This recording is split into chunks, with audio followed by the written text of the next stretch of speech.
তাদের ছিল নদীর ধারে টিনের ঘর। বাবা রিক্সা চালাতেন আর মা অন্যের বাড়িতে কাজ করতেন। তিন বোনের মধ্যে নাজমা ছিল সবার বড়, তাই তার দায়িত্বও ছিল বেশি। স্কুলের গণ্ডি পেরোনোর আগেই নাজমার বিয়ে হয়ে যায় সোহেলের সঙ্গে। সোহেল শহরে রাজমিস্ত্রির কাজ করত। তাদের স্বপ্ন ছিল একটু ভালো থাকার, ঘরে একটা ফ্রিজ আর মায়ের জন্য একটা মোবাইল কেনার। একদিন তাদের গ্রামে আসে এক দালাল। সে নাজমার স্বামীকে মালয়েশিয়াতে একটা ভালো চাকরির লোভ দেখায়। বেতনও ভালো, থাকা খাওয়ার খরচও নেই।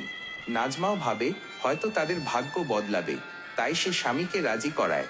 দালাল সব কাগজপত্র তৈরি করে দেয় আর নাজমা বিশ্বাস করে ফেলে। কিন্তু মালয়েশিয়া গিয়ে নাজমার জীবনটা পুরোপুরি পাল্টে যায়। তাকে কোনো হোটেলে নিয়ে যাওয়া হয় না, বরং একটা অন্ধকার ঘরে আটকে রাখা হয়। সেখানে তাকে বলা হয়, তুই এখন আমাদের সম্পত্তি। আমরা যেমন বলবো তেমন কাজ করবি, না হলে দেশে ফেরার কথা ভুলে যা।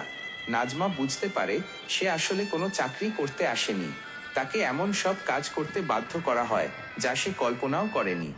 প্রতিদিন নতুন নতুন লোক আসত আর নাজমা শুধু কাঁদত। কিন্তু তার কান্না শোনার কেউ ছিল না। তাকে নুন ভাত খেতে দিত আর মেঝেতে ঘুমাতে হতো। মা বাবা আর বোনদের কথা মনে পড়ত, কিন্তু কারো সাথে যোগাযোগ করার কোনো উপায় ছিল না। সে যেন পৃথিবী থেকে হারিয়ে গিয়েছিল। 3 বছর পর সেই বাড়িতেই আর একজন মেয়ে নাজমাকে পালিয়ে যেতে সাহায্য করে। সেও এই জীবনটার শিকার ছিল। একদিন রাতে নাজমা ভয়ে ভয়ে জানালা দিয়ে পালিয়ে যায়। কাঁদতে কাঁদতে একটা দোকানে গিয়ে আশ্রয় চাইলে তারা তাকে পুলিশের কাছে নিয়ে যায়।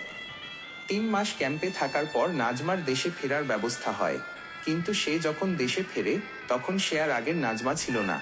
সে এখন খুব কম কথা বলে আর চুপচাপ থাকে। বাইরের মানুষ হয়তো ভাবে সে স্বাভাবিক আছে, কিন্তু তার ভেতরে এখনো কাঁদে সেই কিশোরী যে শুধু একটু ভালো থাকার স্বপ্ন দেখেছিল। এই গল্পটা নাজমার মতো আরও অনেক মেয়ের জীবনের করুণ চিত্র। দালালদের মিষ্টি কথায় বিশ্বাস করে অনেকেই নিজেদের জীবন নষ্ট করে ফেলে। তাই বিদেশে যাওয়ার আগে সব কিছু ভালোভাবে যাচাই করে নেওয়া উচিত। মনে রাখতে হবে, একটা ভুলের জন্য পুরো জীবন শেষ হয়ে যেতে পারে।